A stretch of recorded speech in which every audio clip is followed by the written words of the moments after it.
नमस्कार, एचएस बिहार देख रहे हैं आप। मेरा नाम उदित तारन है। परसों शाम इलेक्शन कमीशन ऑफ इंडिया के द्वारा गाइडलाइंस जारी कर दिया गया बिहार विधानसभा चुनाव को लेकर। अपने निर्धारित समय पर ही चुनाव होगा, ये क्लियर हो गया परसों शाम ही। इसके बाद तमाम जो राजनीतिक पार्टियां हैं उनके द्वारा प्रतिक्रिया इस पर आना शुरू हो गया।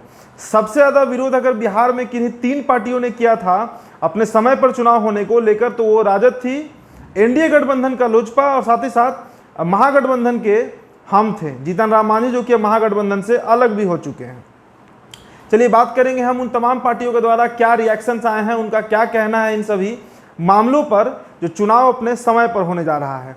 शुरुआत करते हैं हम राष्ट्रीय जनता दल के द्वारा। तेजस्वी यादव लगातार मुखर तौर से विरोध कर रहे थे, पर जब से इलेक्शन गाइडलाइंस जारी हुआ है तब से वे अब इस पक्ष में है कि अपने समय पर चुनाव हो रहा है तो हम भी जो तैयारियां हैं वो पूरे जोर शोर से करेंगे।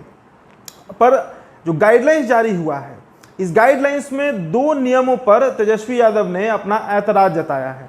पहला जो गाइडलाइन है कि 5 गाड़ियां ही एक काफिले में जा सकती हैं किसी नेता के चुनाव प्रचार में। इस पर कड़ी आपत्ति जताई गई है तेजस्वी यादव के द्वारा। तेजस्वी यादव कहते हैं कि हम वर्चुअल रैली वाली पार्टी है नहीं, हम जनता से कनेक्ट होते हैं, जनता से बात करेंगे, लोगों तक अपना संदेश पहुंचाएंगे, जो मौजूदा सरकार है उसकी खामियां बताएंगे, और इसके लिए और इतनी छोटी संख्या में जो लोग हमारे साथ उस काफिले में जाएंगे वो सफिशिएंट नहीं होगा हमारी बातों को पहुंचाने के लिए। तो ये उनके द्वारा आपत्ति जताई गई है निर्वाचन आयोग के उस गाइडलाइंस पर।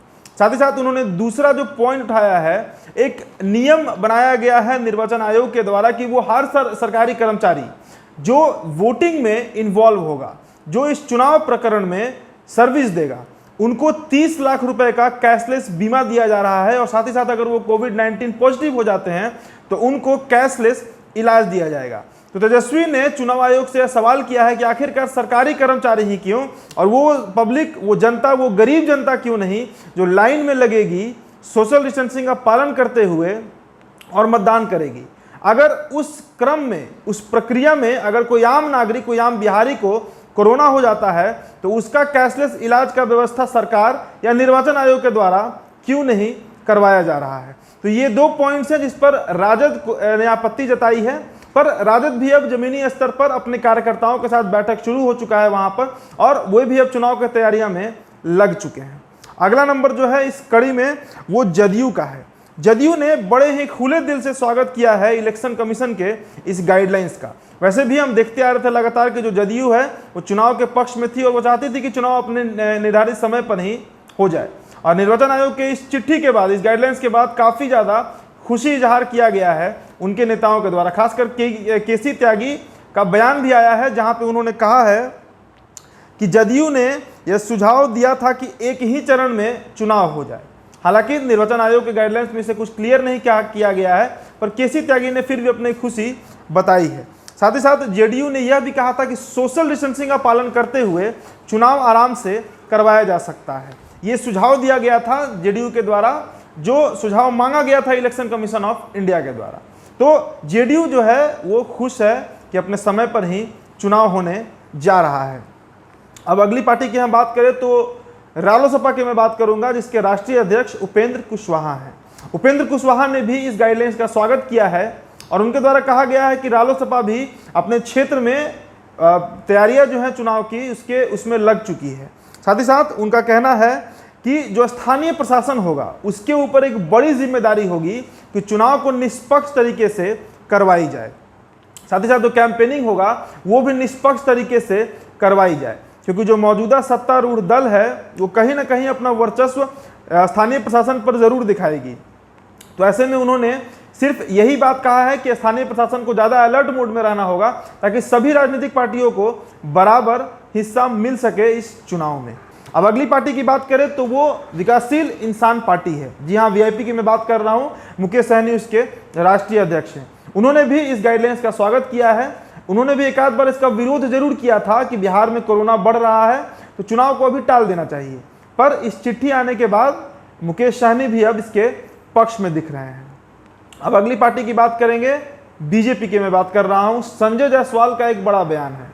सर्वदलीय बैठक हुआ था और उस बैठक में उन्होंने बातों बात में ये इशारा किया कि जो लोग बूथ लूटने में भरोसा करते हैं, जो लोग बूथ कैप्चरिंग में भरोसा करते हैं, उनके लिए यह दिक्कत का समय हो सकता है कोरोना, क्योंकि प्रशासन जो है वो ज़्यादा अलर्ट मोड में होगा। पर जो पार्टी निष्पक्ष होती है, जिसमें भाजपा आती है, जिसमें जदयू आती है, उनके लिए यह चुनाव बिल्कुल भी दूभर नहीं होने जा रहा है। साथ ही साथ दो बातों पर उन्होंने भी आपत्ति जताई है, और यह गौर करने वाली बात है कि भाजपा ने भी निर्वाचन आयोग की इस चिट्ठी पर आपत्ति जताई है। पहली कि उन्हें खर्च सीमा जो है वो 28 लाख से बढ़ाने की मांग की गई थी भाजपा के द्वारा। निर्वाचन आयोग ने जो सजेशन मांगा था, सुझाव, उसमें भाजपा ने 28 लाख से सीमा खर्च को बढ़ाने का मांग किया था। उस पर अभी कोई भी क्लियरेंस इस गाइडलाइंस में नहीं दिया गया है। और दूसरा जो उन्होंने आपत्ति जताया है वो तेजस्वी से मिलता जुलता है। उन्होंने कहा है कि 5 गाड़ियों का जो काफिला होगा वो पर्याप्त नहीं होगा हमारे नेताओं के लिए चुनाव प्रचार कराने के लिए। उन्होंने कहा कि भाजपा के जितने भी केंद्रीय मंत्री हैं जो बिहार से आते हैं, वे सभी के सभी इस चुनाव में आएंगे, और ये कैसे संभव होगा कि 5 गाड़ियों के काफिले से ही वे चुनाव प्रचार अपना कर सके। हालांकि बाद में संजय जायसवाल ने यह भी कहा कि हमारा यह भरसक प्रयास रहेगा, और हम इस बात को स्पष्ट करते हैं कि जितना भी गाइडलाइंस में बातें लिखी हुई हैं वे सभी को हम फॉलो करेंगे। चलिए अब अगली की हम बात करें तो कांग्रेस पार्टी, जो कि छूटनी नहीं चाहिए। कांग्रेस ने बड़ा आरोप गढ़ा है। कांग्रेस का कहना है कि जो गाइडलाइंस आया है वो मौजूदा सरकार के मन मुताबिक आया है।